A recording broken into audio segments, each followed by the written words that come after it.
Chapter 174. More wizards arrived over the next few minutes.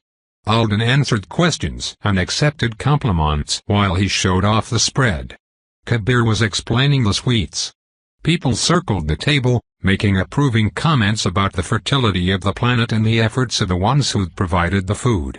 A woman was taking pictures of each dish, and someone else was doing the same thing with the cards. "The shadow trees?" Alden said in reply to a man wearing a lime green aureate around his neck who'd just asked about the poetic intent of the candles. The shadowy branches on the ceiling were swaying in an unfelt breeze. "I think it's likely that they were designed for beauty. For showing the way some trees look at the end of summer. But you would have to ask the about who made them to know for sure." Then that wizard moved on, and Alden was trying to explain the difference between lettuce and cabbage to the next one. "Drusy. Come see the Thanksgiving." At the sound of Escherty's voice, Alden turned and saw a wizard with two large beige bags, one slung over each shoulder, approaching. "That's Drusiada?" The Battery did vaguely resemble her cousin. Her short braid was the exact same shade of brown anyway. Her outfit was also brown, and its relatively simple style, loose high-necked shirt and harem pants, might have made her seem drab in comparison to most of the wizards around them if not for the fact that she was heavily embroidered and jewelry-laden. Bracelets clacked and jingled at her wrists. Chains, beads, and cord hung around her neck. Stacks of rings shone on every finger. If she was an assassin, thought Alden, she wouldn't have to use a spell. She could just backhand someone, and the weight of the jewelry would knock them out cold. He was pleased to put a face to a name. "Hello, Drusiada. I'm glad to meet you in person." She whipped something out of a pants pocket and passed it over the table to him, one of her necklaces coming treacherously close to a bowl of venison goulash. "Hello. These are for your convenience. They work in the same manner as stickers." "Stickers?" Drusiada had said that particular word in English, and Alden definitely knew what stickers were. So it was confusing to be handed a stack of half a dozen small paper packets with no image on them. He opened one and found it full of a nest of what looked like gray thread. "Thank you. But what are they?" "Quick embroidery," she said. "Not as appropriate as doing it yourself by hand," Escherty added. "Or having a needle singer do it. But good for when you're in a hurry. Instant commendation patches?" Before he could worry too much about whether the Battery had been judging him for walking around undecorated, Escherty announced, "I'm hungry, and I think everyone has had enough time to gather." "Alden," Lindata said, "are there any human traditions that need to be observed with the eating of the meal?" He shook his head. Everyone should have fun and eat whatever they like. The next thing he knew, Escherty was leaning over the table toward Natalie's turkey. He ripped off a whole drumstick and presented it to his partner. She accepted it with a delicate-looking hand and a dignified nod, then turned to face the majority of the Artonans present. Everyone quieted down. Is she going to say something to them? Lindata bit into the drumstick like a wolf. Alden thought he heard the bone crack. Then the knight swallowed, smiled with juice dripping down her chin, and loudly announced, "An old woman's jaws are still good. Greater than greater than." The sentence was in some language or dialect Alden didn't know. But he understood from the cheering and the eager rush toward the food that she had just officially rung the dinner bell. Line of asterisks. That one is blackberry cobbler. Heating it up and adding some ice cream would be customary. Or you could mix it with the duck instead. Unusual choice, but probably fine. Alden watched Portillo stuff the duck cobbler into his mouth. Sweet and savory is a thing, and he does look happy. It had been around an hour since Lindata went feral on the turkey leg, and now the situation was shifting from everyone eating dinner to everyone having fun in their preferred way. For some of the Artonans, that meant methodically tasting all the food that was left. Others were pulling out wands, potions, and aureates to make improvements to the cafeteria so that the meal could morph into what Alden suspected would be a debauched all-nighter with a loose Thanksgiving theme. He was content with the role he'd ended up with, food describer for the night's table. Portillo sat on his right, listening to Alden make suggestions and then ignoring them. The lady who sometimes took naps in the cafeteria was on his left, periodically asking him for his opinion on human matters. She lulled him into a false sense of security by wanting to know easy stuff at first. At what age had he learned to ride a bicycle? What purpose did fake fingernails serve? Hummingbirds. Didn't Nancy Doran eat some of those to brighten the place up? Then she'd hit him with a question about how he would feel if the triplanets demanded that the population of powerful Avowed be split into at least one more community on Earth so that they couldn't all be taken out by a single disaster. Lindada had rescued Alden by changing the subject, and now the questioner was yawning while she picked just the peanuts out of some pad thai. Roaming wizards stopped by the table frequently. Drusiada kept disappearing to take care of quick errands. Kabir had been sitting with them all, but now he was standing on top of a chair across the room, holding 2 bottles of champagne over the top of a tower of glasses he decided to build after Momonine and one of her friends asked about drinking traditions. Can that really be called a tradition? Alden watched as the golden wine bubbled and foamed, spilling its way down the tower of glasses. It was kind of cool anyway. He had never seen anyone do it before. He'd also never seen a face quite like the one Momonine made when the waterfall ended and she tasted the drink for the first time. Her eyes widened, her forehead wrinkled, and her lips disappeared into her mouth like they were trying to escape. It must be terrible. Escherty said, standing up. I want some. People had started singing. One very short wizard was volunteering a boomy rhythm for others to match while he danced around performing a blinding blue and green light show with a pair of wands. Alien hookahs were appearing. Lindada glanced at her cousin, and the Vitari nodded. Alden watched as she opened one of the bags she had brought and started pulling out cases, bottles, and pouches. She left some on the table and then walked around the room distributing the rest. Everyone seemed very excited to have it. Better quality party potions? None for you, said Portiloth, squinting at him. Or else I will force you to drink more mud, his face added. The sight of the potions did make Alden take an inventory of all the people in the room. Still no Roden. Zoraide wasn't here either, but she had thanked him for inviting her. She'd said she was going to stay away since she wasn't allowed to eat Earth food. He suspected it was half that, half whatever discomfort she might feel being surrounded by wizards when she was trying to make the class shift. Alden watched the party develop for a while longer. Escherty was over at the buffet now, drinking his champagne while he studied the turkey carcass. Every bit of meat and skin had been devoured. The citrus wedges were gone, peel included. Other than the knights sharing the drumstick with each other, everyone had gotten just a tiny piece. Watching them all enjoy it had been a fascinating contrast with the scene Alden had witnessed at the girls' apartment earlier. The Artonans had a lot more variety to their technique. Portiloth had quietly held a piece in his mouth for 5 minutes, with his eyes closed and a smile on his face, before swallowing and diving into the rest of his meal like nothing had happened. The group Alden was beginning to suspect were big humanity geeks had let Momonine taste a tiny sliver of turkey. Then they'd consulted her and held a lengthy discussion before enacting a full Thanksgiving scene at their shared table while they consumed their own pieces. They ceremoniously carved one of the ducks and then passed a plate they'd filled with different breads around. Alden was sure they'd consulted a comedy he'd seen once as their source because they each slid something off of their own plate onto a distracted neighbor's at every opportunity, which had been a gag in the movie. And then there were the wizards who just casually ate the turkey. Or those who laughed and laughed while they clung to their colleagues and shared kumquats. He concluded that the Artonans had much more experience with magical comestibles than the bunch of teenagers who'd gotten dazed and dumbstruck over the soup Natalie had made. They had preferences about how they enjoyed their enhanced food and, seemingly, they know how to control their own reactions to it. I need to practice eating more, thought Alden. Increase my food appreciation level. It's the obvious thing to do. Escherty waved Drusiada over to join him and a dour-looking wizard with lines of tattoos running across the backs of his hands in their examination of the remaining turkey bones. What on earth are they doing? His confused expression caught Lindada's attention. He's consulting them because he wants to pout a greater than it without damaging the magic your friend performed on it. Powder it? For later. It's a shame to let any of her artistry go to waste. Nobody will ever make it exactly the same way she did on this night. Not even her.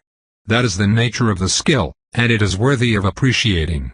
She was sitting sideways with her feet and back supported by spells that seemed similar in effect to the one Stuart had used to provide the two of them with cushions during Alden's visit. "She'll be happy everyone enjoyed it," Alden said. Portylothe had gone to try the champagne. It turned out it was a controversial beverage. Half of them liked it and the other half thought it was a crime against fruit. The booming light show guy was passing the healer a glass. "Are you happy, Alden?" Lindata asked. He looked back at her. "I'm pleased everyone liked the meal. I wanted it to be special for you all. I'm a little tired, though. Since Porty seems unwilling to let you have a wakefulness potion, I suppose I should encourage you to sleep. I feel like I should stay and help Kabir clean after all this." She shook her head. "You're underestimating the amount of cleaning. And overestimating that man's chances of seeing the party's conclusion." She nodded pointedly toward the corner behind Alden, and he turned to see Kabir, his shirt unbuttoned, demonstrating a dance move that had been popular several years ago. "You might be right about that. Go sleep," said Lindata. "It will be taken care of by others." Alden winced at the sound of breaking glass. "That will be taken care of by others, too," the knight said. "All right." He rose from his seat.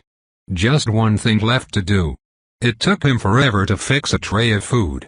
Having left the knight's table, he had become fair game for everyone else. And as the host of the Thanksgiving, everyone wanted to make sure they said something to him.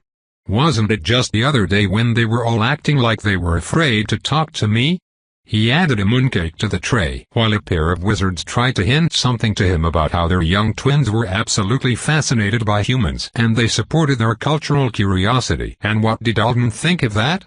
"I think that's good," he said, a cloud surrounding him as he pulled the top off the cooler that held the ice cream and dry ice.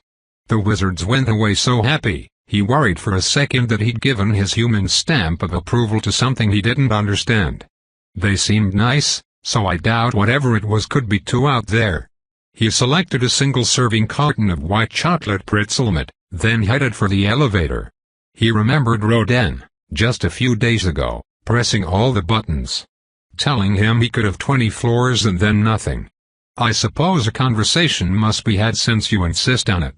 If you'll tell me what things you would like me to apologize for. Take the easy road for a few decades, won't you?" "I should spit in his food," Alden said as he stepped out onto the hallway at the top floor of the residential section. He didn't. He hadn't even done what he'd planned to do when he first realized Rodin wasn't likely to show up, which was deliver a crumb of Natalie's turkey and absolutely nothing else. He gets a whole smorgasbord.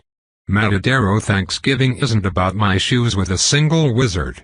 So, he had even kept the turkey chunk preserved in his shirt pocket since he'd cut it off the bird. It would be hot and fresh. Now, where's his room?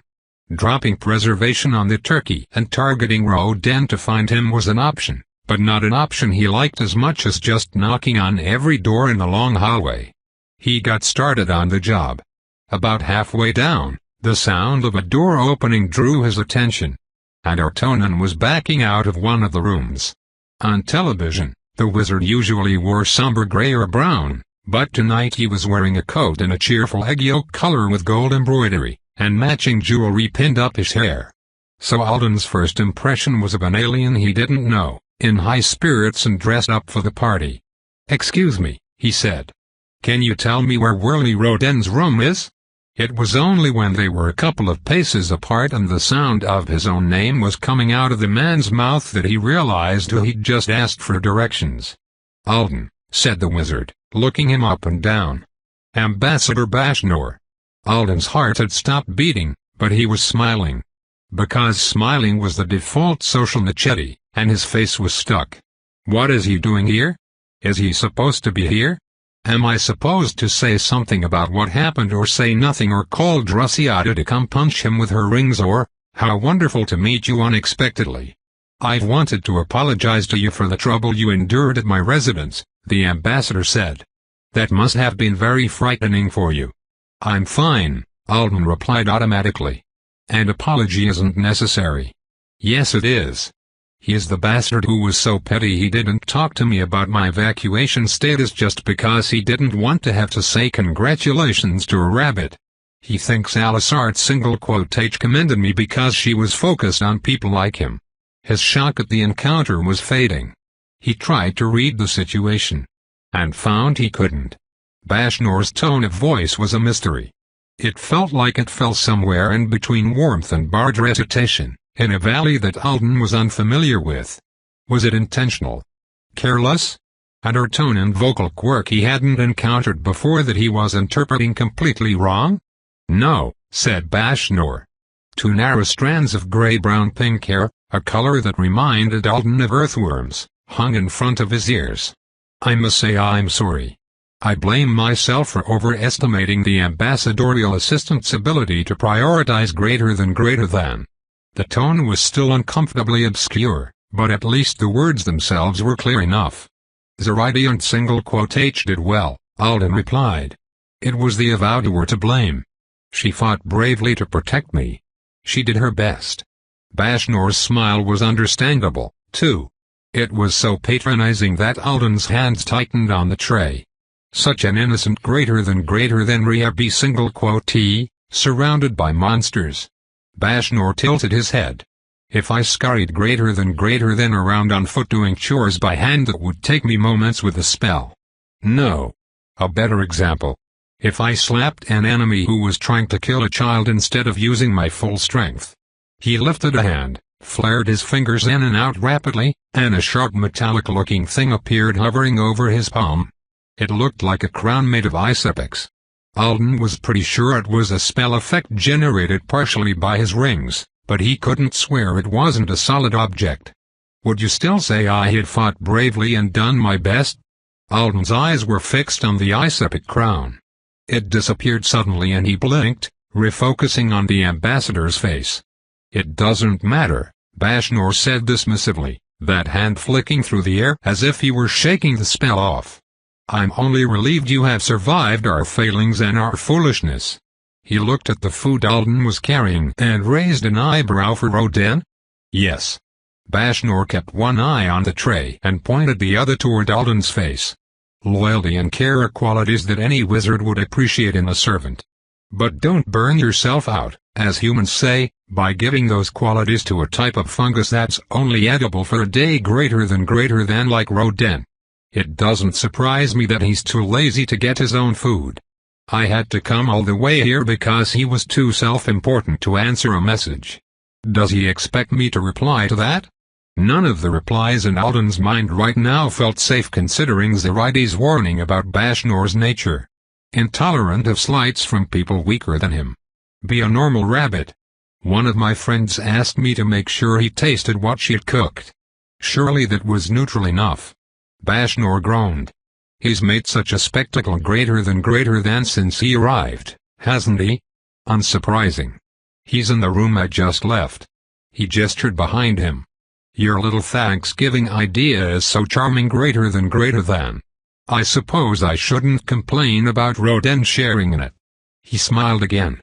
Alden, you must come to one of my parties when all of this is over. You'll love it. A party.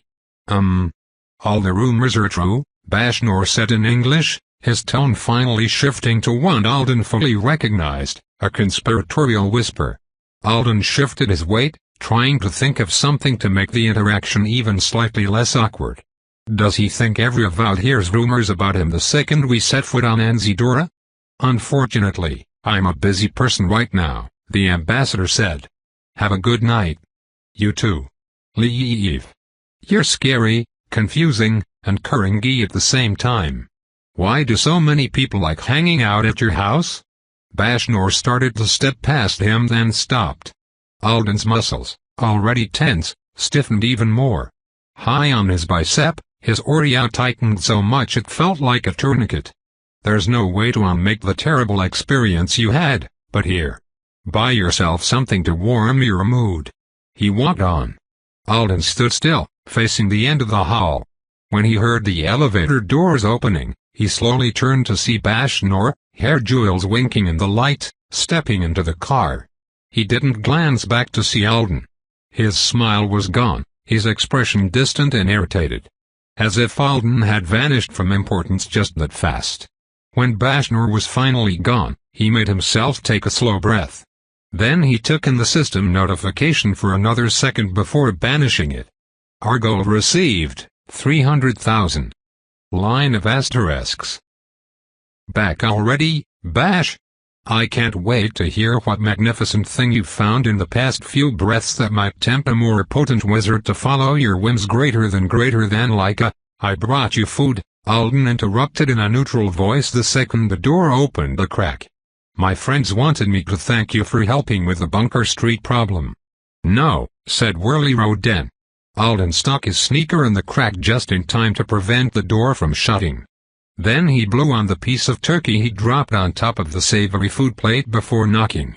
The smell was enough to make his own mouth water even if he should have been used to it by now. Roden's tattoos creased as a surprised look crossed his face. Are you sure you don't want it? Alden asked. Because there are many people downstairs who will be grateful if I arrive with another piece. They are trying to grind the bones now. He waited, staring at Roden's tattooed forehead. If he said no again, that was fine by Alden. He'd made the offer and even provided a free sniff. Set it down on the table. The door swung, and Roden stepped aside to let him through. Just drop it off. No chatting. Alden was determined to avoid eye contact, not that it was hard when the room was full of so much else to see. Despite the professor whining about the size of the place, it was twice as big as Alden's room in the hospital. There was even an area that had probably held a sofa and other seating originally. But it felt cramped because Roden had absolutely filled the whole space with supplies and work. Even the closet, it was missing its door, and it had been stuffed with cabinetry that the professor must have traveled with. There was a section that looked like an old-school library card catalog with tiny windows set in the faces of the drawers. Alden saw motion behind more than one of them. Roden seemed to be sleeping under a mountain of his clothes. Two of the smart boards from his Leafsong office were behind the largest work surface, which Alden assumed was the table he was supposed to leave the food on. A giant bowl made of bright blue tubing was there with a pair of glowing ones sticking out of it, like an abstract commentary on yarn and knitting needles. He set the tray beside the tubing bowl, careful not to touch anything. The turkey is traditional for Thanksgiving, he said, still carefully neutral. A Rehab single quotee named Natalie Quar made it. She has a skill called Cook of the Moment. She and Elijah Kate and Hadiza. He trailed off as a large bug buzzed past his ear and down, landing on the corner of the tray. Sand-colored, dark markings on its wings, whitish patches where the bulbous eyes would have been on a grasshopper. A tattooed hand closed over it. You have those here with you? Alden said. Roden had his hand cupped to his chest. Alden could hear the sound of the bug's wings beating. I always have a few around. That's nice. They bother you? No. Why would they bother me? Alden cleared his throat and tore his eyes away from the hand with the Thagunus grasshopper in it. Where was I? They, my friends, had trouble on Bunker Street, and they saw you on the news, catching the people who threatened them. So, they say thank you. That's all. Enjoy your meal. He strode for the door, remembering something halfway there. I almost forgot. Your ring is in my room. I'll go get it. Then our sharp break will really be done. He hadn't been wearing it since their last conversation anyway. Keep it, said Roden from behind him. I don't want it. Then sell it. Or give it away. 2 big tippers in one night. He could fuck around with the enchantment on the ring for practice if nothing else. And it was easier not to stand here arguing over its ownership. I hope you like the food. By Roden. Line of asterisks. That night, he dreamed the lost Kippy dream again, only with a side of normal grasshoppers mixed in among their demonified brethren. One of the live bugs kept eating the demons, growing larger every time. Eventually, the absurdity of a horse-sized grasshopper bouncing after him ruined the horror element of the nightmare and woke him up. Sweaty sheets are such a fucking travesty, he thought, throwing them off. They completely ruin your chances of conking out again. Thanksgiving ended up so weird, he told the empty room. It was now officially the day after. I could go online and see what people are saying about Matadero Thanksgiving. He discarded the terrible idea as soon as he had it.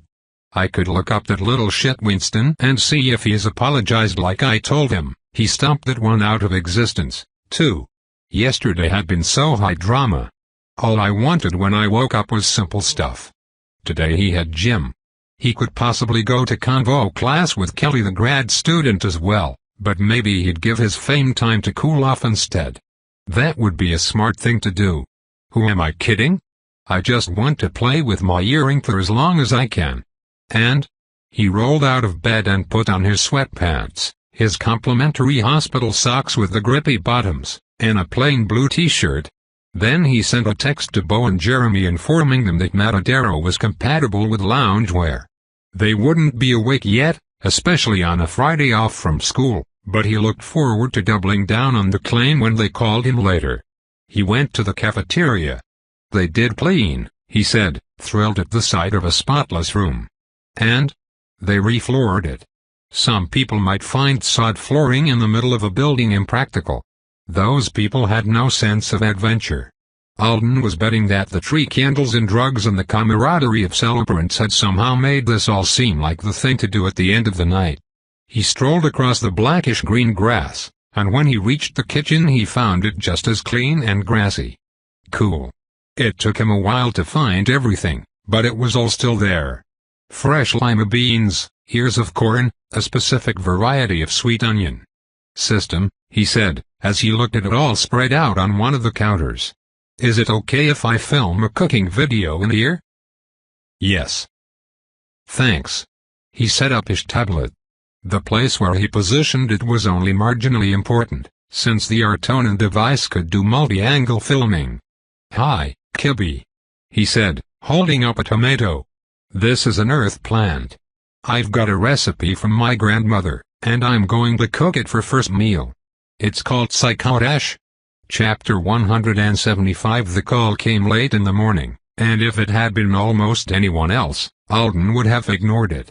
The Oriad flashlight spell was an astounding work of art. The way the author had drawn the first joints of the fourth fingers in the second-to-last instructional diagram showed so much attention to precision and Viewlart single quote H's name was in front of his eyes, blocking that diagram. He dropped the indigo loop, shook the tangles out, and shoved it all the way up his arm. System, the books need to go back to stir. He gave it credit for not even making him finish the sentence. He stared at the place where his spell book had been, then knelt a little straighter on his cushion before he answered the call. Stuart was in his bedroom at the rapport. Once again, his sister wasn't present even though she must have made the call happen. Alden wondered if Viewlart single quote H was busy, or if during the family negotiations Stuart had somehow arranged their communication situation more to his own liking. I may never again see him squashed under the Lunger pillows. Hi, said Alden, pulling the earring out of his lobe. It's good to talk to you again so soon. You were wearing a Lorne mom's earring. Stuart's face and tone were thrilled. I would wear it all the time if I could, Alden said seriously. All the time. You have to thank her for me. My brain loves this thing. I want to give it all my blood. Stuart beamed. I have welcome news. Healer Yenna Pace has agreed to a meeting with you. Alden swallowed. That is welcome news. It will be Monday, said Stuart. You'll walk with her in a place that eases the mind and discuss what you want to better about yourself with her help. She will tell you her methods, your options, ask about worries you might have, the same things we talked about before you left here but in more detail. Monday. That was a whole weekend away, so it was ridiculous that his thoughts were whirling like Stuart had just told him he'd be teleported to the mind healer in the next 2 seconds. Are you kneeling by a toilet? Alden looked to his left. Yes. On your cushion? Wearing the earring? Stuart was regarding him curiously. Are you studying the toilet? It was true that Alden had no obvious learning materials since he'd hidden them away. Still, dude. I'm not wasting your mom's gift on the plumbing, he said. I was watching a science lecture, before I started practicing my new light spell. But why are you learning beside a toilet? Is it a human custom? Alden smiled. Yes. It symbolizes the removal of shitty ideas from our brains. I understand. Stuart nodded graciously. The custom is a little unusual, from a Dartonian perspective, but if it is, the sound of Alden's laughter echoing through the bathroom cut him off. Stuart gasped. You liar. It was a joke. It's too strange to be a joke. Alden finished cackling, then leaned over to grab a wad of toilet paper and dab at his eyes.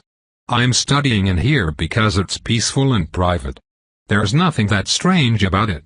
Stuart's face said he disagreed. Better change the subject before he decides he's made a mistake with his friend choice. You're home at an unusual time. He could hear the clatter of every single quote-club blunts on the floor, even though other Alden wasn't in view. Stuart was at his desk, wearing the sleeveless black shirt that seemed to be a standard underlayer for his Leaf Song uniform. Mban, he explained. I agreed to serve as her battery for a while. I'm still attending classes, but I'm coming back here at every opportunity to make it obvious I'm available if she needs something. That's a lot of teleporting. It is. After I understand how she's feeling, I might change the arrangement. Right now, she doesn't seem to want company. There was a shadow of something that might have been worry in his voice. Mban single quote H. Definer of grooves. Has she affixed again? Alden thought he had caught a couple of hints during his stay that she was about to do it. Did she just? Is there anything I can do to help? He asked. To help me with Mban? Stuart's brows quirked. Alden scratched the back of his neck. I don't know what I think I could do. But if you want something preserved or if she wants to call a friendly alien and talk in the middle of the night. Sometimes you really need a friendly alien to call and talk to you in the middle of the night. Or something like that, he concluded. I'm available. I will tell her you offered, Stuart said. Maybe kind effort greater than will turn the corners of the mouth greater than. Alden wasn't familiar with that saying, but he was impressed they had a specific word just for the corners of the mouth. I hope it should also make her feel an adequate amount of guilt for talking about how you didn't seem interesting enough for the amount of turbulence greater than in the house. Alden blinked. Mban single quote H thinks I'm not interesting. Not interesting enough to be the cause of turbulence, Stuart said. Did she expect me to be more interesting in a good way or a bad way? I shouldn't have mentioned it, said Stuart. Please don't worry over it or feel offended. I think Mban was more focused on our family's reaction to you than on your behavior. I'm not offended, said Alden, tossing the toilet paper at the trash can in the corner. Sometimes I think I could happily live my whole life without being interesting. There was a crashing sound, and Stuart dove for a cup just before it fell off the edge of his desk. Other Alden doesn't feel the same way, he grumbled while his fingers dripped what looked like grain tea. Line of asterisks. Line of asterisks. Hey, guys, said Alden. Are either of you free for the next 3 hours? He'd just finished with Stuart, and after barely resisting the urge to stick his earring back in and forget the world, he'd called Bo and Jeremy. I'm free for 2.5, said Jeremy. He was playing a video game in his room. Badly, since he had a turkey, dressing, and cranberry sauce sandwich in one hand. Kimberly's family is buying her a car this afternoon, and I'm going along for the final test drive. Car shopping? Asked Alden. What's she getting? Black Friday deal on a likely used Volkswagen Beetle. And I'm doing nothing, said Bo. He was in the kitchen at home, and he was eating, too. But his lunch was spoonfuls of peanut butter straight out of the jar. Unless catching up on all the anime episodes I've missed counts as something. It doesn't, Jeremy and Alden said together. Bo flipped them off. What are we doing for 3 hours? And why does it involve you sitting on the floor by the toilet? Nobody appreciates my study nook. Alden stood up. I'm going to pay back a word chain, one that has the potential to make me an anxious, miserable wreck.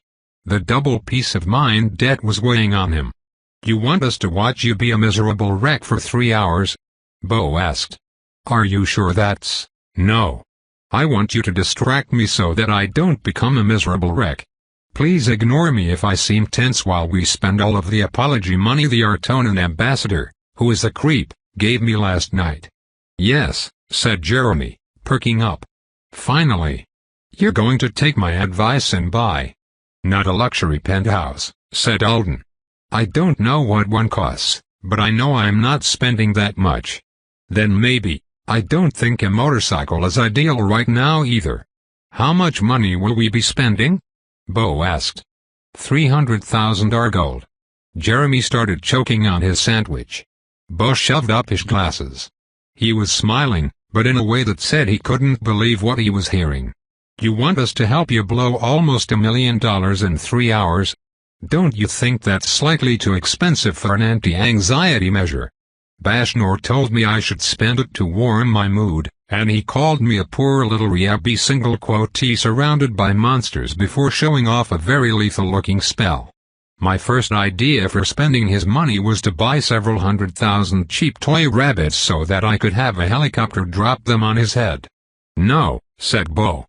During a press conference. Fine, you self-destructive dumbass. Let's spend $1 million. Alden paced the room, enjoying Jeremy's guffaws and Bo's smirking at every new money-blowing idea that was suggested. The bad half of peace of mind hit hard, but the company and the entertainment kept it from accelerating as much as it would have. When he fretted over his opposite stone knight blinking back, he was distracted by a picture Jeremy sent him of a terrifying Easter bunny suit that cost $15,000. He couldn't express half of his fears aloud, but if he got too quiet for too long one of them always came through.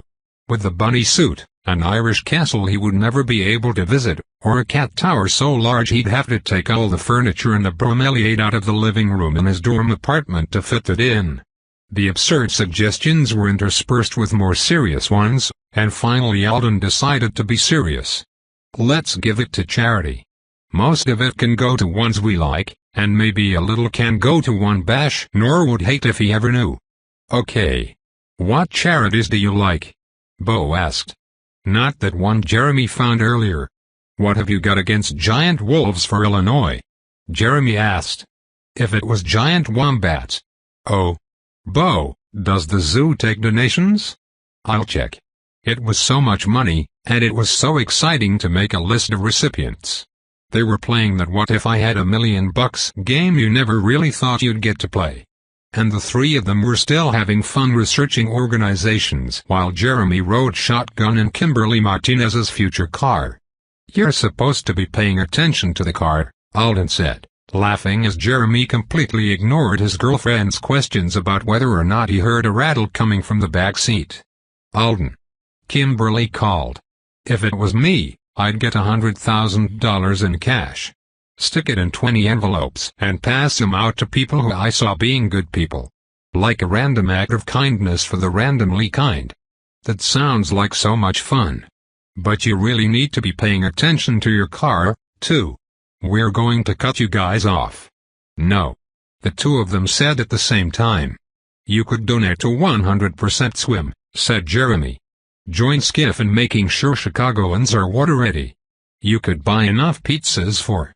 Kimberly checked the rearview mirror. Was that a red light? I think it was yellow, said Jeremy. Buy, you too, Alden said firmly.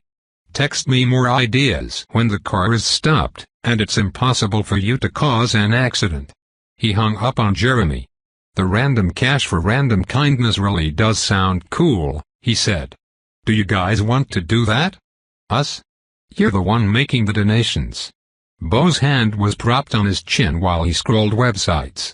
Yes. But that doesn't mean you can't be my good deed minions. I like the idea of all of us doing it together. I wouldn't mind that. How do you feel about an organization that hires wizards to remove invasive species? I'm sure that's useful, but it's not really my thing. He heard his friend's fingers clicking a few more times. Your peace of mind is over, Bo noted. You can tell. Yes. Empath confirmed. More like overly familiar with you confirmed, Bo said. Are you sure you want to do this with your windfall? Just because it comes from someone you don't like doesn't mean you have to rush to get it out of your account. I'm completely sure. If you wanted to change my mind, you should have brought it up before you told me I could pay to have all of our names engraved on that bench that always smells disgusting. Technically, your donation pays for public park improvements. Your reward is the plaque on the bench. Me, you, and Jeremy, on the stench bench forever. Bo looked at him. Yeah, it seems worthwhile to me, too. Alden sat down on the edge of the bed. I'm going back to Ortona on Monday. There was a pause. Why? Bo's voice held a note Alden recognized. Prep to argue. Arguing about the trip to the mind healer would be risky right now. Alden had decided to do it, but his nerves didn't need a dose of Bo's cleverly verbalized doubt dumped on them. I'll be seeing Stuart, he said. You're traveling between planets to see the wizard friend twice in 1 week? It only sounds extreme. Really, it's easier than taking the L. They both watched each other. After a minute, Alden decided to change the subject himself. I'm going to practice propelling rocks at high rates of speed today in gym. Or maybe temper spheres. Haven't decided. Rocks, said Bo. Obviously. But temper spheres are invisible. It's very avowed. Save the expensive ammo for when you actually know what you're doing. How are you propelling the rocks anyway? Sling. Maybe catapult. Few other things. Bo snorted. What? You went to the advanced superhero school to learn medieval weaponry. Don't knock it until I've tried it. Pre-medieval. When was the sling invented? Line of asterisks. Line of asterisks. Alden made an effort to get to the MPE building early, hoping that he'd be able to talk to a faculty member about his likely absence on Monday. The healer Stuart was introducing him to was someone for whom you cleared your schedule, so he wouldn't be asking for a different appointment or rushing through the one he'd been given. Still kind of awkward, he thought, shifting his duffel bag to the other shoulder as he headed through the front doors. Informing them I might be taking time off to work on my mental health after I stridently refused their suggestion that I take some time off to work on my mental health. Stuart and the Ortona Colonel were just better at persuading people. That was all. Maybe I don't even have to tell them why I'll be gone. Because of the aliens was a fantastic excuse for an avowed and one that didn't necessarily need a lot of follow-up explanations. Alden wasn't surprised to see students practicing on the floor when he entered the gymnasium.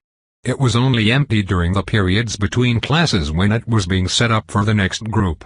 But he was surprised by the number of teenagers watching from the bleachers, and he was a little put out that they were all still there when he came back wearing his gym suit. After getting dressed, he had dawdled on purpose, taking a walk down the halls, checking the contents of a vending machine, and reading a thank you form letter from the Capeless Brave, a multinational organization that provided funds to the families of emergency responders and aid workers who were killed or injured on the job. He had definitely delayed for long enough. Usually, this more advanced class would all have headed to the locker rooms by now, and the faculty for his own group would be in here prepping for them. Dueling doesn't have as much prep, I guess.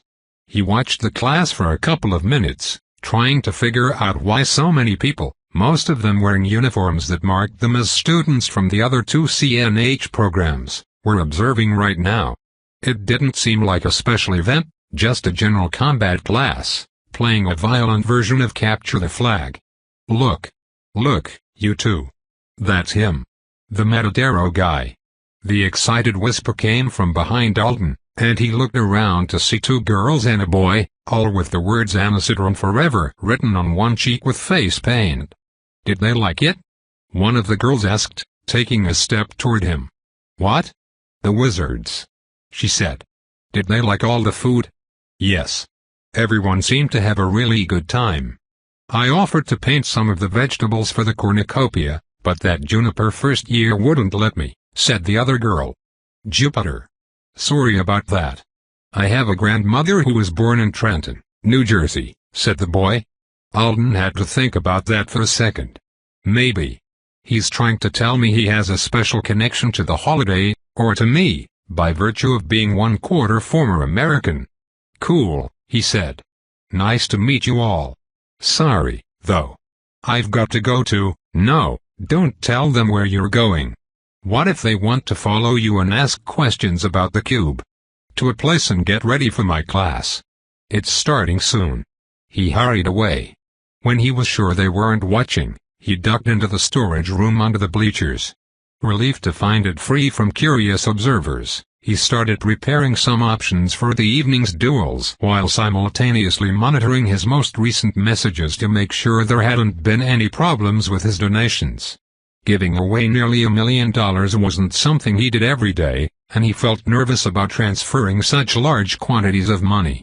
Like he might have typed the numbers in wrong even though he'd quadruple-checked everyone. The Capeless Braves forum letter had the amount listed, but the donation he'd made to improve Nzidora's teleportation infrastructure had just instantly vanished with no follow-up letter or anything. That made him worry that the $65,000 gold hadn't gone to the right project. It was my largest donation, too. Infrastructure meant easier teleports, which meant less stress for the Earth system, which meant Alden felt like he was paying to make sure the thing never malfunctioned. Easier teleportation was also good for 100 other reasons. Maybe I should call them and ask them to confirm it, he thought while he laid a dozen small bags, now emptied of dried lavender and filled with gravel, against a length of paracord he'd put on the floor. As far as Chicago charities, he'd donated to the zoos in memory of his parents, and to the Parks Department for the bench. He'd given some to Skiff's free swim lessons program, too, since he found himself far more respectful of water safety a week after his own near drowning. He'd also set money aside for Kimberly's cash envelope idea.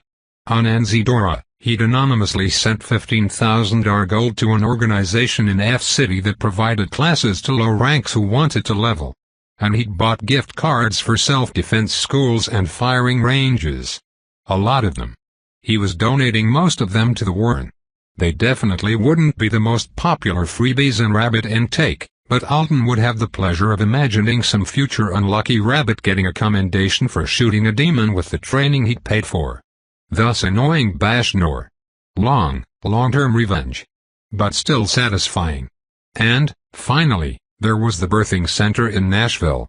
They'd already emailed to set up a call so they could see him face to face and tell him how his generosity would make a difference. He was thinking of saying no thank you, out of cowardice. He didn't want someone to tell him how much trouble the sudden, wizard-ordered dirt and tree removal had been. He placed his last gravel bag against the cord. Well, it looks interesting. If nobody objected to him trying out this particular weapon, then he would probably do a couple of different versions of it to get the hang of it. The first challenge he was giving himself was just trying to preserve all of the individual sake bags and the cord as a stack while ignoring the gravel. A perception game, like doing just the outside of the suitcase, only a little harder because of the number of sackets. Once he got that part right, he'd try the basic catapult with it. Stand at my end of the dueling block, and swing it. When I drop preservation, the gravel pouches should go flying, but I'll still have the cord itself entrusted to me. He tied another set of empty bags to the cord by their handles. If his opponent was just sitting around at the other end of the block for some reason, he might get a chance for a reload. Unlikely, but why not prep for it? The really cool thing would be if I could drop preservation from just one gravel pouch at a time. For multiple shots with no reloading. I'm not sure that would work, but I should try it some other time. Today, I'll try a sling for. You're here earlier than usual. Alden looked up from his project and saw that Max had just come into the storage room. The adjuster hadn't changed out of his school uniform yet, and he was carrying a small gym bag with the name of his old high school printed on it. The uniform made him look even taller than usual. I didn't have other classes, said Alden. Not in-person ones anyway. So all I had to do was recover from Thanksgiving and then fly over. Max looked at the makeshift catapult, then examined a few other, pre-assembled rock-flinging options Alden had pulled out of his duffel bag. You know how hard it's going to be to hit the Goliaths in the forehead, don't you? The forehead? I'm just happy to hit them at all right now. Max stepped over to examine a pair of rather imperfect slings Alden had made for himself before leaving Matadero. They were lying on top of a stack of mats.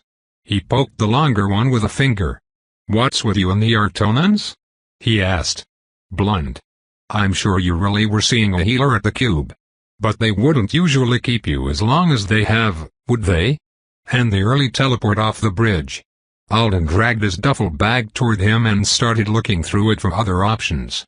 "You know," he said, "it's really nobody's business but mine." "That's what you're going to tell everyone?" Max asked. "No." He pretended to be totally focused on the spool of thread he'd just found. "I'm going to tell them I have a commendation from a Hentaion I met on Thegund." Alden had time to make a crappy thread net that would hold a temper sphere before Max spoke again. "That explains a lot of things." Alden decided not to ask which particular things he was thinking of. "I know what I want for my favor. One of the favors from Khan's party. Finally coming due." Alden looked up. "What is it?" "Beat Winston with the fishing line again." "That's not the spirit of the offer." Alden frowned at him. "It's supposed to be a chore with our powers." "It matches the description well enough." Alden didn't really think it did. Technically, preserving a piece of fishing line was a small, non-dangerous magical favor, but that wasn't what Khan had meant when he'd announced the rules of the game. Max rolled his eyes. "I'm not asking you to shorten him at the neck on his way to the bathroom one day. Just wait until the opportunity presents itself during one of your duels. Actually, you don't even have to use the fishing line. I just want you to try to beat him in any way you can at a moment when you're already supposed to be fighting him." "What makes you think I wouldn't anyway?"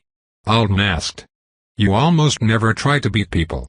"That's not exactly. You prefer experiments to victory." "It's very sane of you.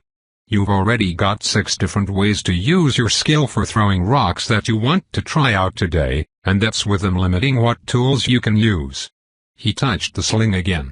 "But that means the next time you fight Winston you'll probably be busy figuring out how your skill enhances your ability to use a shuriken, or you'll be trying version number 18 of that basket on a stick you made on Wednesday. I need to look up what a shuriken is. It's for Reinhard. I'm going to tangle him up and then flip him like a pancake." Max's lips pursed. "It's going to work. Anyway," Max said. "I'm just asking you to focus on winning against Winston instead of learning from him. One more time." Alden sighed. "Fine. I want to beat him anyway after that crap he pulled yesterday." "You do now.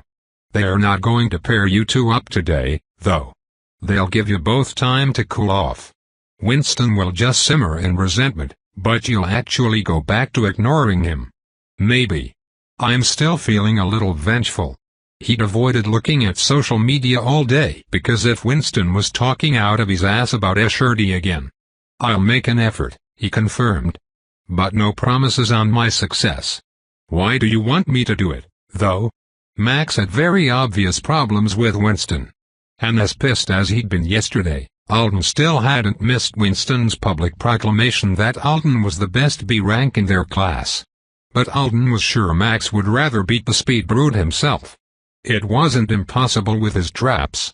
He just needed to wait for the right circumstances to crop up. "I want him out of my apartment," said Max. "Among other things." Alden felt his eyebrows lift. "I'm positive your apartment is the most hostile one on campus. I feel sorry for Jeffy. But how is me beating Winston and Jim going to get him out of your dorm room? He's been trying to get me to move out. I'm going to goad him into saying that if you beat him again he'll leave instead." "Just like that? It might take me a couple of tries."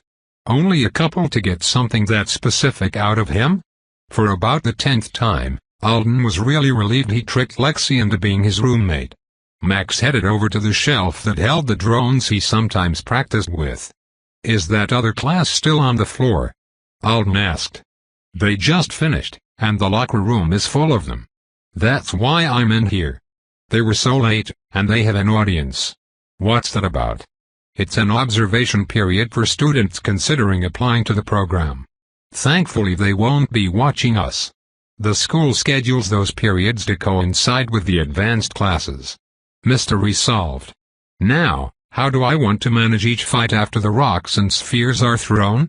Shielding against the wrong person just means I'm done with class for the day, and that sucks. They are not going to establish a penalty for dying, so I might as well. He was still thinking it through when Max said, "There shouldn't be so many rocks." "No, you probably need even more of those. I'm talking about the people in the stands. There shouldn't be so many of them." It looked like about 300 or so. "It's usually more than that," said Max. "But usually most of the observers are from middle schools and high schools in F-City. These are almost all from CNH or one of the other Apex schools." Alden took his hands out of his duffel and stood. He stretched his shoulders. "That makes sense. The normal crowd probably couldn't get here today because of the passenger limits on the ferry. They can watch on the school site." Max's forehead furrowed. "I attended several of these before I got into the program. I've never seen 300 Apex students watching. Obstacle courses, tournaments, hero visits, graduation duels, yes, they'll pack the place if they're allowed to because those are fun. But even if it's third years, today is still just a regular class. It's been a bad week, and it's Friday afternoon. They probably just don't have anything else to do." "That's possible." He still looked bothered. Alden targeted him. "Would you mind telling me to pick this up? If they're clearing out, I'm going to start moving my creations in there so I don't have to rush later." "Pick it up." Gravel catapult preserved. Alden was about to leave when Max suddenly said, "I think it might be good you and I got into the program when we did." Alden looked across the stacks and bins of supplies. Max was staring at the poster that had the beat list. "You're thinking everything that's happened is going to boost applications to the hero program? I think if it did have that effect, at a time like this, that it would be hard to justify taking Bs if they had a record number of S's," said Alden. Max shrugged. "I don't know. We'll see." Alden twirled his catapult. "We'll see," he agreed. "Don't blame me if I kill you with this." Chapter 176 Scenario: Your entruster is about to ride away in the car with her father and sister. You shoved a temper sphere into your pocket earlier, in case you need it to scare seasonal Jertantan pests to death. You spot some paracord lying on the ground. You manage to get her to entrust the cord to you just before the car takes off. It's getting dangerous. What can you do with the things in your hand and the environment around you? In the MPE gym, the only resources Alden had were the ones he carried and the ones people threw at him. The floor was a hostile alien substance that wouldn't work as ground. Elemental weights could be taken into dueling blocks if he wanted, with some caveats prompted by the trouble a couple of people had caused with them on Wednesday. The random breaks between duels were part of the challenge, too. What could he put together if he had only 10 seconds? 5 minutes?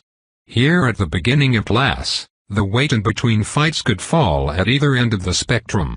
And he was behaving himself today. Constant double preservation wasn't an option while he practiced, since he would be switching his entruster repeatedly to whoever was nearby and not busy. So he had cut himself off if he needed to, a self-imposed authority strain limit. He was hoping that he could make it all the way to the end of the session anyway. Flinging around mostly small things and not using super long weapons should help with that. His fingers pulled 4 of the white inner cords out of the woven sheath that formed the paracord's outer layer.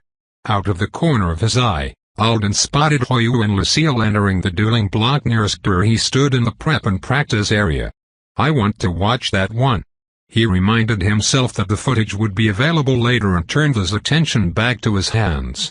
Just a few inches of the white strands for this. Since he'd already had time to put together some more fiddly, time-consuming options before class started, he'd go for a 10-second tool here.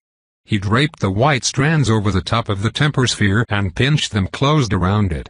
"Lexi," he said. His roommate was nearby punching tiny holes in a target with rather. "Preserve it," he replied without even looking. Alden did. Just the paracord, not the sphere.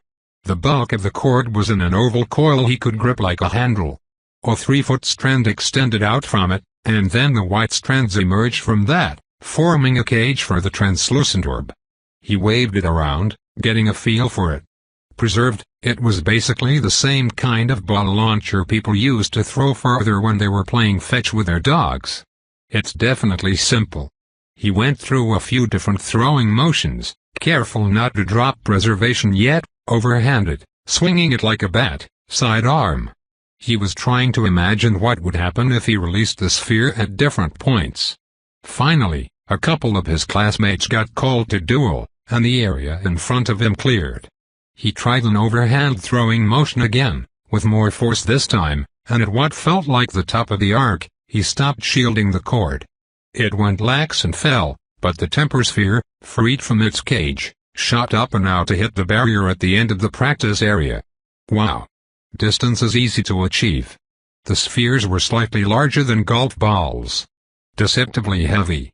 Hitting one of his classmates in the head with that one he'd just launched wouldn't be ignorable for most of them. The realism settings being dialed up would help. Today nothing would hurt.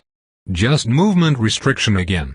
But I'm not going to be able to deliberately hit anyone with a shot at that distance. He bent to take another sphere from the cotton at his feet. It didn't look like the one he had just thrown had broken on impact, but hunting for where it had rolled was a waste of time. He loaded the next sphere the same way as the first. It took just a moment to drape and pinch the strands around it, then he stretched the cord taut again. Reloaded. And the speed wasn't bad. Maybe he could get off more that one shot against some of his classmates. I don't know. It'll be slightly embarrassing if it's worse than just pitching without a tool. He wondered if Tatiana Evans was still furious with him for hitting her in the face with one of the temper spheres during combat assessment. He practiced, imagining he was going up against a running person who didn't have any ranged talents of their own. Then they reached me, furious because I hit them. But not hard enough to do any real damage.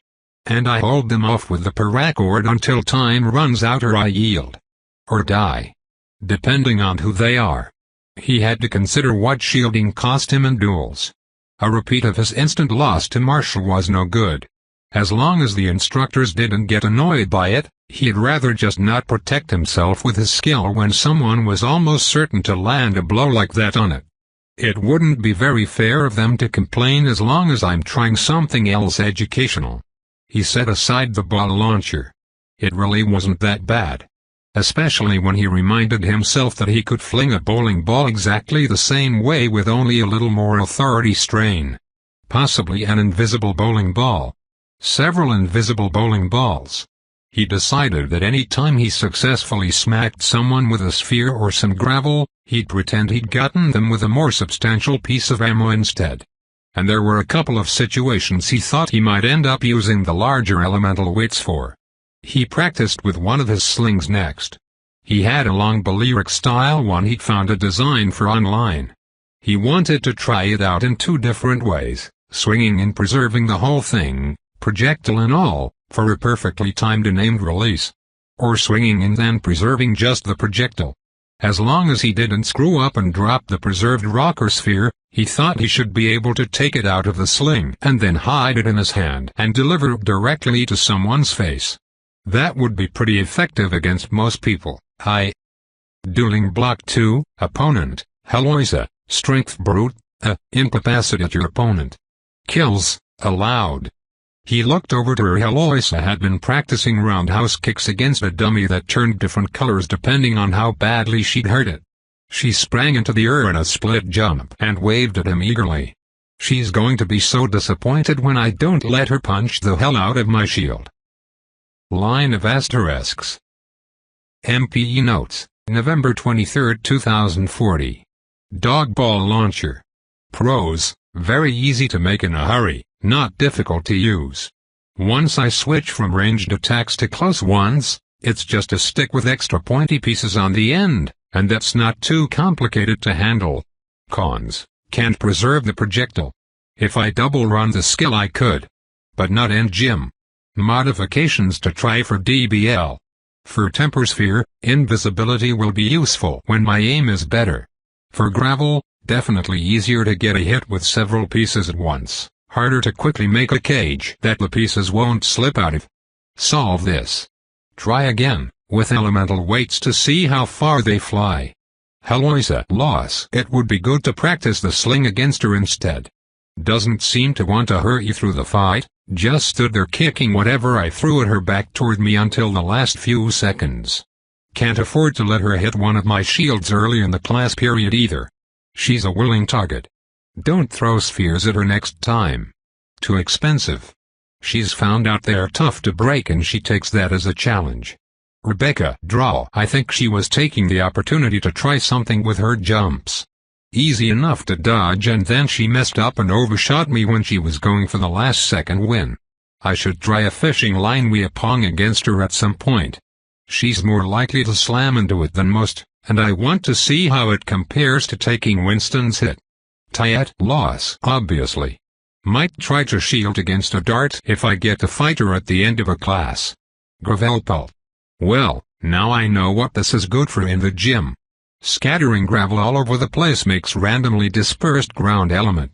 I can't imagine what it would be good for in real life.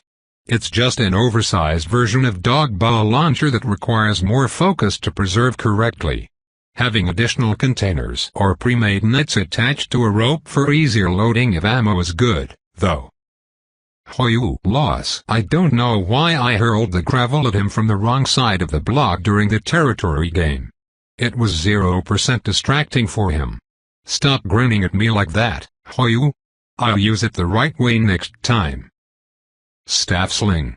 There is some design flaw or a timing flaw or a me flaw. When I dropped preservation to release the end of the sling, the sandbag I was trying to throw went almost straight up instead of forward. I should probably try this again when I'm allowed to have an actual staff. Practice area only. Didn't bother to try in battle since we aren't besieging a castle today. Unfortunately. Balearic sling. Fun. Can choose to preserve the sling and the projectile together just before release, or I can preserve only the projectile. Second is slightly risky. Don't let it slip out of the sling again, stupid. Preserving projectile only would be good for tricking people. Especially combined with temper sphere invisibility. But preserving the whole thing together is better in most cases since I don't lose entrustment on the sling and can still use it for defense. Everly when she froze my shoes. I gave her a concussion with the sling from close range. I hope it didn't hurt her feelings too bad. Medi loss. It was the territory game versus an agility brute, of course I lost. He's being weird about it. Asterisk pocket full of sand. I want this. I think I should talk to Marion, Fox Bold or Big Snake. They let shapers have something reasonable that represents their element because why wouldn't they always have a little something on them? And since I have an element-specific ability, I should be allowed to ALS. Line of asterisks. Dueling Block 3, Opponent, Max, Adjuster, B. Claim your opponent's territory by tagging all of the marked locations on their half of the block. Kills, disallowed. Alden stopped adding to his notes and swiped them away, along with the damage read out for the dummy he'd just tossed a heavy bag at. Max. A little thrill of anticipation and nerves ran through him as he looked around for the adjuster. He saw him heading toward the block they'd been assigned. They didn't give him any setup time for this one. Sometimes, they let Max have an extra few seconds in the block before his opponent was notified of the duel. For trap placement. He doesn't really need the head start in this game. At least not against me. Having float zones or inescapable treadmills in a competition where speed was key was tough to manage. Alden had spent more time imagining duels against Max than against most of the others. The matchup between the two of them wasn't a foregone conclusion. Physically, Max might be a bit stronger, but Max definitely couldn't get through one of Alden's shields. Unless the float zone screwed Alden over. I should be able to keep it from doing that. But it might take practice. Territory claim favors him. Max could go for the win in so many different ways. Trap me, attack, ignore me completely and speed himself up with his own zones. Alden had come up with options of his own for handling the adjuster, but picking the right one wasn't easy. I've been managing my authority well so far. I'll go with.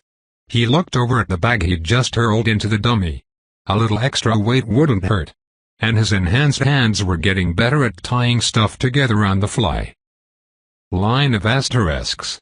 I'm flattered, Max said dryly when Alden walked past him on his way toward his starting spot.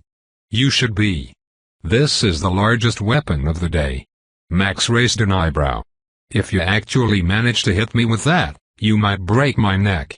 Alden smiled at him and waved his sandbags over his head. The two 120-kilo sausages were tied together, and plenty more of the webbing that bound them was frozen in a substantial coil around one of his arms.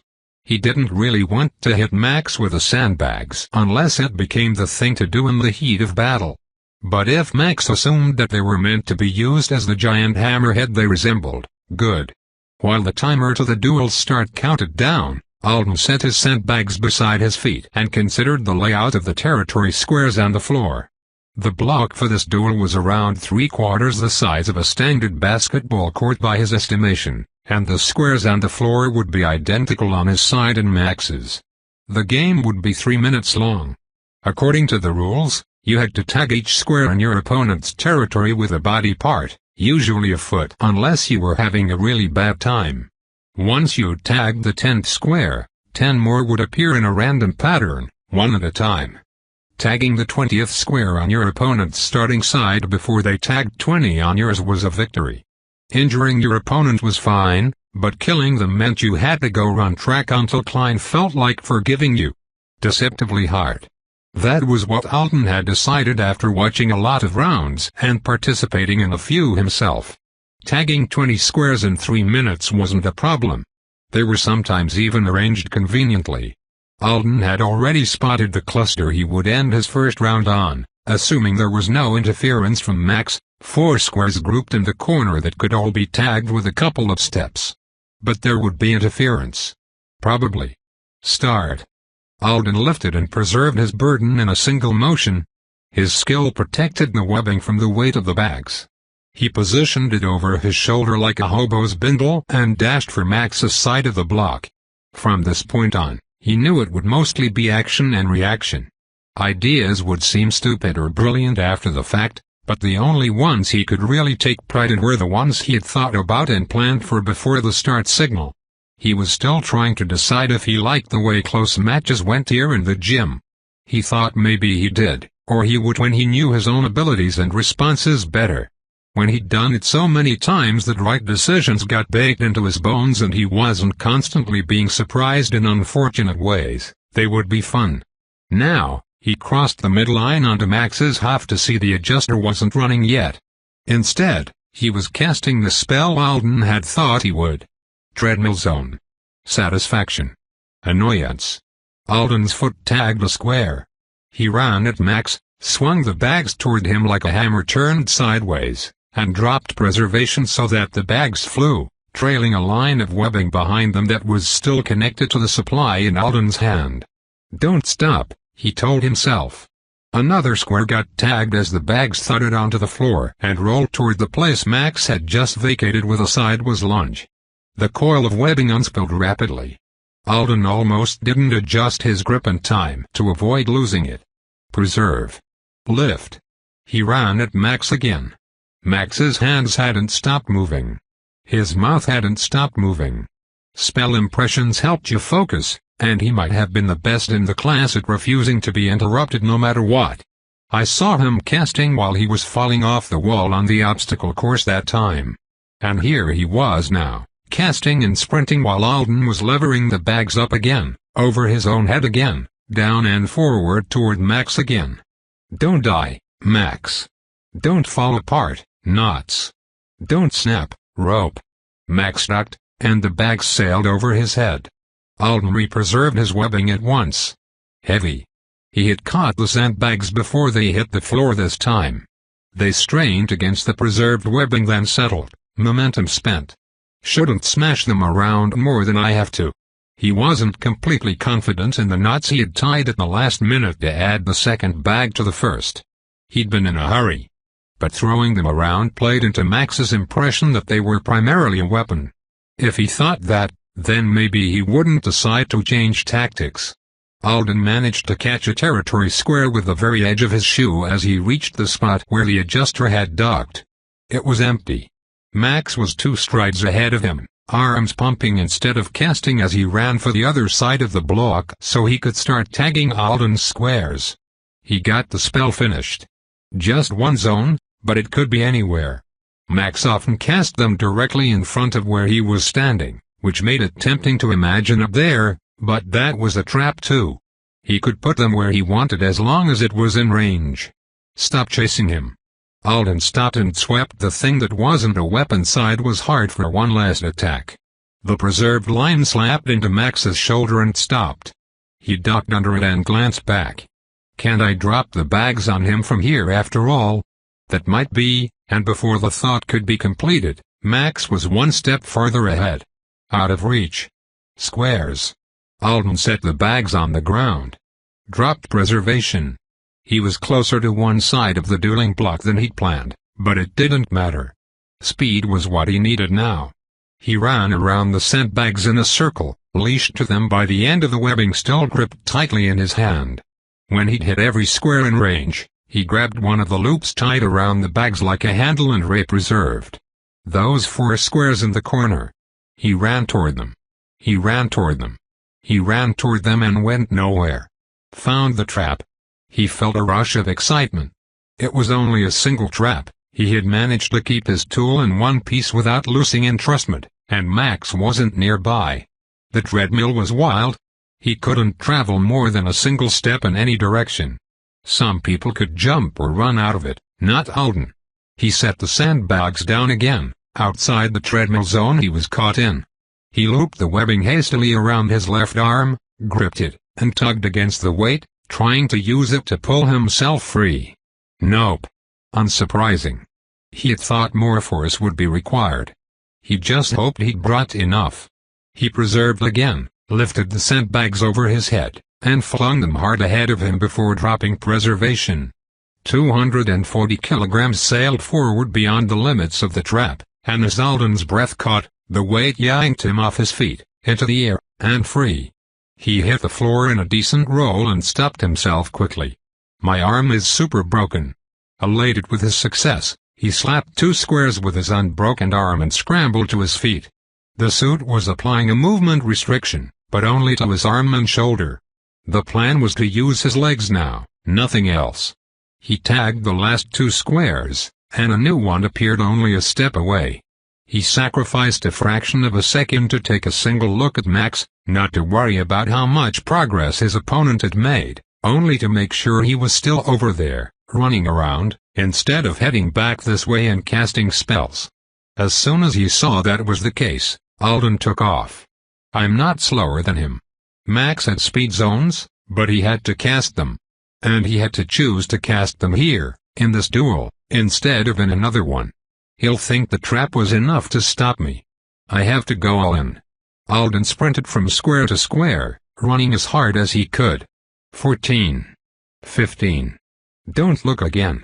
A fight will end in a draw at best. He won't be satisfied with a draw against the only other B rank. He's not coming back over here. The treadmill trap probably still had juice in it. If another square appeared inside it, the delay would be unlucky. He dodged around the zone. 18. He went all the way to the opposite corner flat out for 19. Then, spinning so hard he almost fell, he spotted the last one appearing. Red. There. 3 strides to reach it. 20. In his mind, he screamed it victoriously. In reality, he doubled over, gasping as he took in the notice. Duel over. Winner, Alden. Line of asterisks. Line of asterisks. Tattoo gone. Hoyu texted the second Alden stepped into the recovery sauna. Which was just about the only thing that kept him from promptly turning around and leaving the recovery sauna. The benches were nearly filled. Instead of the usual 2 or 3 adults minding their own business, there were more than 30 of them. They were still minding their own business, but the crowd made it way less relaxing. For me at least. Hoyu looked comfy enough. Where did it go? He asked. I was only going to spend 20 minutes anyway. He still preferred not to fly back to Matadero in the dark. He took a seat between Hoyu and a guy with his arms crossed over his chest and his eyes closed. What do you mean? Alden texted. I never had a tattoo. Hoyu let out a tiny puff of amusement instead of a laugh. I've still got the triangle under my arm, Alden said. It's permanent. I had the rest removed. Where the new tattoo? Right. The secrecy tattoo for Matadero that I don't have yet. He kept his face as straight as possible. Got it right over my butt. A big M for Matadero. To cheer Luke up. Hoyu's brown eyes went wide, then fixed on Alden's stomach like they could X-ray vision through him to see the spot in question. He didn't really. Did he? What to say? If they had been alone, Alden would have died laughing. Instead, he clenched his jaw. And still failed to bite back a grin. Hoyu caught the expression. Joke. I got you. Finally. He looked around again at the people filling the sauna. Why is it so crowded tonight? With a series of only slightly confusing texts, Hoyu managed to explain that the spa facilities at North of North had been packed when he stopped by yesterday as well. Everyone with a membership was treating themselves after the week they'd had, and a lot of working superheroes and celebrities who were usually off the island had come back to help out and to be seen helping out. Like Caveman Lee. Hoyu subtly pointed at the man beside Alden. Much less subtly, Alden turned his neck to stare. That is Caveman Lee. You didn't knowing? I didn't recognize him with his hair up. And clean. There were several other vaguely familiar people in here, now that he looked around. So what do you think of duels? Hoyu asked. Alden refocused. I liked them more today than Wednesday. I learned a lot. A lot. The high he'd gotten from the challenging but manageable fight with Max had been marred by a duel he'd had with Ignacio shortly after it. Just the memory made his shoulder blades draw together and his breath hitch. Unlike Marcia, who wanted to get her fights against boring low ranks over with as fast as possible, Shrike wanted to make his more interesting for himself. So he had decided not to use his flock of knives against several members of the class. He had faced off against Alden with 0 powers, relying instead on his significant stats and a single Bowie knife. Which was very sportsmanlike and all, but I wish he'd just pincushioned me from the front with his Meister weapons and overwhelming magical force. Having someone knock him to the ground and then drive a sharp object toward his back hadn't caused a panic attack, but Alden had frozen in the moment and felt almost sick to his stomach afterward. It was way too similar to what the guy in the greenhouse had done to him while he was trying to rescue Zoraide. Something else I need to deal with. Can't let stabbing attacks from behind become a new phobia or trigger. Tiresome. Maybe it was the kind of thing the mind healer could help with. It's going to be so awkward if I meet her and decide I can't trust her not to go poking through memories I don't want her to see. He needed to take his mind off it for now. I'm going shopping tomorrow, he told Hoyu. With one of the rabbit counselors from Intake. For clothes that will help me blend a little more when I go to. The door to the sauna opened and one of the spa employees ran in. They really must be busy if she is delivering the recovery potion refill at that speed, thought Alden. The spa people usually went for a calm and quiet. I apologize to you all for the interruption, greater than she said. But we thought we should tell you that a wizard has arrived and asked to try this room. You're welcome to stay, but a wizard will be here in 2 or 3 minutes. Maybe 5 minutes. We're stalling him by giving him smoothie samples. Greater than. Alden was surprised that a third of the people present immediately stood and headed for the door. Caveman Lee ran off at a speed that made the employee shout. The woman who Alden had seen here a couple of times before took her cucumber slices off her eyes. They scampered away just like that? Good. More room for the rest of us. Bring me a fresh towel, please.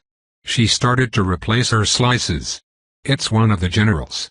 Greater than the employee whispered the news so quietly that Alden wouldn't have been sure it was intended to be heard if not for the translation.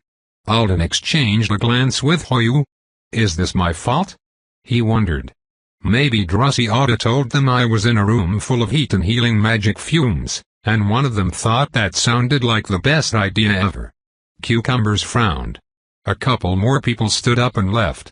The employee gave a small nod to everyone else in the room. I'll be back in a moment with a new potion and more water bottles. We might send someone in to freshen up. Greater than. There was silence for half a minute or so after she left. And then a man Alden had once seen playing the villain in an action movie made a show of stretching before he stood up. I don't mind a little visit from a wizard, but if people are going to be marching in and out to clean, I might as well go try the thought-softening sauna. Greater than. That's a good point, a woman said, standing up. I've always been curious about that one. Over the next 5 minutes, the sauna slowly emptied. Some people made excuses. Others just left. One older man with several tattoos, looking grumpy, was finally dragged away by a much younger-looking man. It was just Hoyu, Alden, and Cucumbers left. She sighed and rose to her feet. The Sunday crowd is so much cooler. I don't mind chatting with a knight, but I don't want to be the only human representative in the room. It's not very spa, right? You two had better get going, too. Don't try thought softening, though. Who knows what it'll do to teenagers? When it was just the two of them, Alden, feeling very unsettled, looked over to tell Hoyu it was all right if he wanted to go. Now there's room. Hoyu said. I'm going to lie on the top. And he did, planting himself dead center on the topmost bench. Alden looked around at the large, empty room, then back at Hoyu, who was making himself comfortable.